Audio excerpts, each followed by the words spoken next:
2 Motive, 2 Gruppen, 2 Pfade und je ein Repräsentant. Auf der einen Seite steht König Sahad und auf der anderen Seite Jovial Grace. Diese 2 Lager sind wie die 2 Seiten einer Medaille. Sie gehören zusammen, doch könnten konträrer zueinander nicht sein. Während das eine Lager versucht, einen Gott zu kreieren, so versucht das andere, dies zu verhindern. In diesem Teil geht es um Symbolik, Allegorien, Prophezeiungen in Form von Wandmalereien und um versteckte Bedeutungen, die dem Auge bislang geschickt entgangen sind. Prinzipiell lässt sich also sagen, es geht um Foreshadowings. Damit der Deutungshorizont möglichst deutlich wird, sollte man die vorherigen Teile dieser Reihe gesehen haben. Schließlich benötigt es möglichst viele Puzzleteile, um das große Ganze betrachten zu können.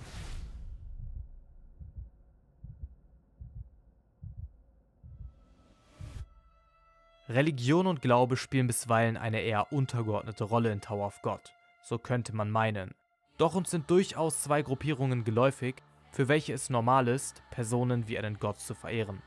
So beten die Anhänger des Sahad-Imperiums zu ihrem König, welcher einem allmächtigen Wesen, sprich Gott, für sie gleichkommt. So pilgern sie zum Beispiel auch zu gewissen Altaren, um ihrem Gott zu huldigen. Auf der Gegenseite, im starken Kontrast dazu, versteckt sich eine Organisation im Schatten des großen Imperiums und spinnt ihre Fäden. Auch hier gibt es Götter in Form der Slayer. Diese versammeln Herrscharen unter sich, welche ihren jeweiligen Slayer als Gott verehren. Diese sollen die Träume ihrer Anhänger erfüllen und ein Familienoberhaupt stürzen. Allerdings ist dies ein Trugschluss der Torheit, da kein Slayer wahrhaftig in der Lage ist, dies große Werk zu vollbringen. Lediglich ein Slayer-Kandidat hat das Potenzial, diesen Traum wahr werden zu lassen. Dieser Slayer-Kandidat ist es auch, der mehr und mehr Mitglieder der Organisation, selbst Slayer, unter sich vereint und zum wahren Gott dieser Organisation heranreift. Schließlich handelte selbst die Prophezeiung von ihm und seinem künftigen Erscheinen. Doch sogleich sich Sahad und Bam auch in ihrer Beschaffenheit als Gott sind, so sind sie doch eines nicht, und zwar ein wahrer Gott. Und so sehr sie sich selbst in dieser Tatsache gleichen, so unterscheiden sie sich doch drastisch. Denn Bam ist vorherbestimmt einer zu werden, ein wahrer Gott, und eben jener König Sahad wird versuchen, jenes Schicksal abzuwenden. Während sich die Organisation mit demjenigen, der wahrlich das Schicksal trägt, ein Gott zu werden, im Schatten befindet, so befindet sich die Organisation mit demjenigen, der dies zu verhindern versucht, am Licht. Ebenfalls entschließt es sich nicht jeglicher Ironie, dass Sahad sich als Gott verehren lässt und Bam Ehrungen wie diese missfallen. Gleichzeitig aber ist dies nicht mehr als ein Zerrbild der wahrhaftigen Verhältnisse. König Sahad begehrt nicht danach, Gott zu werden. Seine Anhänger verehren ihn lediglich wie einen und Sahad spielt diese Rolle, um sein Ziel zu erfüllen. Bam hingegen ist ein anderer Fall. Er selbst würde sich nicht über andere stellen wollen. Nichtsdestotrotz verzehrt er sich nach der Kraft, um seine Lieben zu retten. Selbst dann, wenn es bedeutet, ein Gott zu werden. Sahad aber lehnte es ab, Gott zu werden, indem er sich zum König ernannte. Infolgedessen verlor er seine Lieben, allen voran Arlen Grace. Er zog in den Krieg, um die Geburt eines Gottes zu verhindern, tötete selbst seinen Sohn, um dies zu verhindern, und legte letztlich Charaktereigenschaften von sich ab, die ihm dabei im Weg stünden, dieses Ziel zu erreichen. Sahad wurde also zum leibhaftigen Leviathan, welcher sich schließlich in seiner 3-stufigen Waffe Lecalicus widerspiegelt.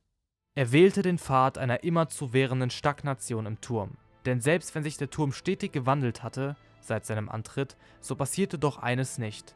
Die Führungsriege blieb dieselbe, insbesondere gilt dies für den König.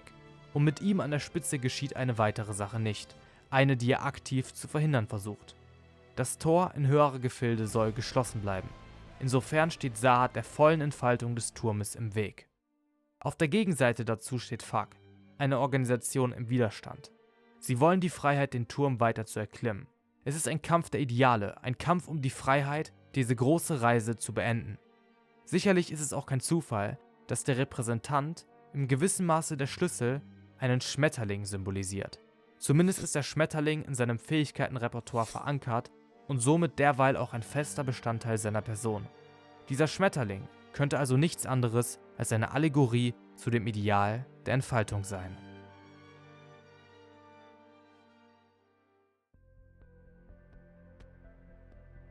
Doch so gravierend die thematisierten Unterschiede auch sein mögen, so gibt es durchaus Ähnlichkeiten und Parallelen zwischen den beiden. So sind beispielsweise beide Schlüsselfiguren im Plan des Dukes. Sicherlich ist es keine Parallele, die sich im Charakter der jeweiligen Figur widerspiegelt, wohl aber eine, die in puncto Schicksal und Prophezeiung wichtig ist, so wie es eine tragende Rolle in der Position der jeweiligen Figur spielt. So existieren beispielsweise auch Parallelen im Fähigkeitenpool zu der jeweils anderen Figur. Sowohl Bam als auch Sahat haben im Kampf miteinander Fähigkeiten genutzt, die auf einen astronomischen Hintergrund fußen. Des Weiteren wird dieser dadurch verstärkt, dass die Suche nach den Sternen ein Leitmotiv der Geschichte ist. Data Sahat nutzte ein Planetensystem mit dem Namen Kosmos, folglich eines, welches den Weltraum umfasst. Bam hingegen nutzt Fähigkeiten mit dem Namen Sternenstaub. Ergänzend nutzen beide die Fähigkeiten Shinsu Black Hole Sphere und das Thema des Schwarzen Loches eines, welches im Bam wohl beständiger ist als bei jeder anderen Figur. Dabei geht es nicht um das Spektrum der Anwendung, sondern lediglich um die Parallele in Bam selbst. Er lernt Fähigkeiten, als würde er sie aufsaugen. Er zieht das Wissen hinter dem jeweiligen Angriff förmlich in sich hinein. Zudem spielt bei Bam das Symbol der Sonne eine tragende Rolle und damit einhergehend erneut jenes des Schwarzen Lochs, denn Bam absorbiert auch Seelen ohne den leisesten Hauch von Mühe. Des Weiteren schmückt sie eine Gemeinsamkeit in den Monstern, welche in beiden wohnen oder vielmehr wohnten. Bei Sahat war es jenes Monster mit den roten Hörnern und bei Bam sind es Blue- und Red-Früßer. Allerdings ist dies ein Punkt, welcher auch anders interpretiert werden kann, denn schließlich verhalten sich beide grundlegend anders, wenn es um die Monster geht. So stark der Kontrast also auch sein mag, so gibt es doch einiges an Parallelen und Ähnlichkeiten zwischen den beiden. Wichtig wird hierbei auch die Differenzierung zwischen dem jugendlichen und dem erwachsenen Sahat, denn beide sind durchaus unterschiedliche Charaktere, gefangen im selben Körper. Nur ist der eine Körper jünger und der andere älter. Sahat durchlief eine massive Veränderung, durch das Monster mit falschen Versprechungen, durch die wahre Bedeutung des Turmes, durch den Krieg mit seiner Liebsten und natürlich durch die Gefäße. Ihr Schicksal ist bereits eingefädelt. Bam aber hat noch einen weiten Weg vor sich und somit auch viel Potenzial zur Entfaltung. Interessant ist nämlich, dass die thematisierten Parallelen hauptsächlich zwischen dem jugendlichen Sahat und Bam liegen.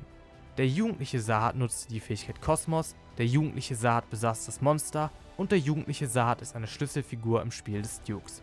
Sicherlich gibt es auch schon beim jugendlichen Sahat Symbole, die für einen Pfad gegen den Duke sprechen, nicht zuletzt den Leviathan, doch hat dies zunächst nichts mit den Überschneidungen zu tun. Und sicherlich gilt letzterer Punkt auch noch für den erwachsenen Sahat, allerdings wissen wir, dass er überzeugt davon ist, dem Schicksal bewusst zu trotzen, wo eine ganz klare Abschottung zum jugendlichen Sahat vorzufinden ist. Es wirkt so, als hätte Sahat auf einem Scheideweg eine andere Route als Bam eingeschlagen, wo sich der Bogen zu den zwei beschrittenen Pfaden schließt. Bam, der zum Gott werden soll, und Sahat, der es zu verhindern versucht. Was aber, wenn diese Wege irgendwann wieder aufeinandertreffen?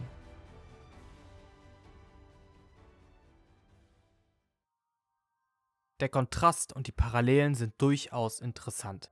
Ich meine, es sind Symbole, Allegorien, versteckte Botschaften, die gezielt und sehr geschickt im Laufe der Geschichte platziert wurden. Tatsächlich aber lässt sich dieses Netz noch weiter spannen, denn beide Seiten haben ein Symbol, welches repräsentativ für den jeweiligen Weg steht. Bei König Sahat springt einem dieses Symbol förmlich ins Auge. Bei Bam hingegen ist es komplizierter. Es ist so, als würde Sahats Symbol am Tageslicht stehen und als wäre Bams Symbol verdeckt. Ganz wie, als würde Sio diese Ironie zwischen Fuck und dem Saat-Imperium unterstreichen wollen. Bams Symbol ist keines, welches innerhalb von Fuck ins Auge springt. Es steht also verdeckt im Schatten. Saats Symbol hingegen ist auffallend, es steht im Licht. Bei seinem Symbol handelt es sich um die 3 Augen. Ein Symbol mit verschiedenen Deutungsmöglichkeiten, eine springt jedoch außerordentlich ins Auge.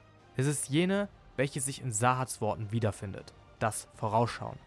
So wird dieses 3. Auge speziell mit Visionen in Verbindung gesetzt und tatsächlich ist es auch etwas, das zum Beispiel im Christentum abgelehnt wird. Und da Bam einige Parallelen zum Christentum aufweist, angefangen mit seinem Namen, so ist dies doch eine interessante Divergenz zwischen den beiden Seiten. Genauer noch lässt sich mit diesem Vorausschauen und allgemein dem 3. Auge natürlich auch Weisheit und Macht assoziieren. Es fügt sich in das Glied zu dem Leviathan, der sich gegen Gott richtet. So definiert sich der Duke im Tower schließlich über das Schicksal. Und womit kann man einer solchen Person trotzen? Selbstverständlich damit, dass man selbst das Schicksal manipuliert. Das Symbol, welches das Ideal repräsentiert, das Erschaffen eines neuen Gotts zu verhindern, sind also die 3 Augen. Nun wirft dies allerdings die Frage auf, welches Symbol das andere Ideal repräsentiert. Denn wenn Sahats Seite ein solches Symbol hat, dann sollte sein Gegenspieler doch ebenfalls ein solches Symbol besitzen. Und auch wenn dieser das Symbol nicht aktiv trägt, so ist dieses doch tiefer in seiner Geschichte verwurzelt, als man denken mag. Als Rachel den Turm betrat, sah der Schimmer hinter ihr vollkommen normal aus. Es war ein gerader Strich, der untenrum etwas breiter und rund wurde. Ansonsten wurde dieser Strich von einem lila Farbenspiel begleitet. Als Bam hingegen in den Turm kam, ergab sich ein leicht verändertes Bild. Dieses lila Farbenspiel bildete nun ein Kreuz und keinen Strich. Hadon ist eine Person, die scheinbar wie kaum ein anderer versucht dafür zu sorgen, dass jemand den Turm bis zum Ende besteigt. So versteckte er Bam, gab ihm eine Motivation, brachte ihn zu Fuck und scheint allgemein alles dafür zu tun, dass eben jenes Ziel sich erfüllt. Ausgerechnet jene Person, nämlich Hadon, trägt ein Kreuz auf seiner Brust. Ich denke mal, dass das Kreuz für die Christen und für das, was damit einhergeht, sehr wichtig ist, bedarf keiner Erklärung. So muss man also sagen, dass alleine diese beiden Gegebenheiten wirklich unauffällig auffallend sind. Geht man also davon aus, dass die 3 Augen und das Kreuz jeweils ein Ideal repräsentieren, dann erscheinen 2 Panel in einem neuen Licht. So gibt es ein Panel von Bam, in welchem er gegen Saad kämpft. Auf eine merkwürdige Art und Weise kann man sowohl das eine als auch das andere Symbol sehen. Dies könnte entweder daran liegen, dass ein Kampf zwischen den beiden herrschte, es könnte auf Zwietracht in Bam verweisen, oder vielleicht ist einfach zu viel hineininterpretiert. Doch da dieser Angriff den letzten Schlagabtausch darstellte und diesem demnach eine besondere Gewichtung zukommt, scheint letzteres doch eher unwahrscheinlich. Besonders wenn man bedenkt, dass Data Sahad und Bam sich nach diesem Angriff sozusagen die Hand gereicht haben.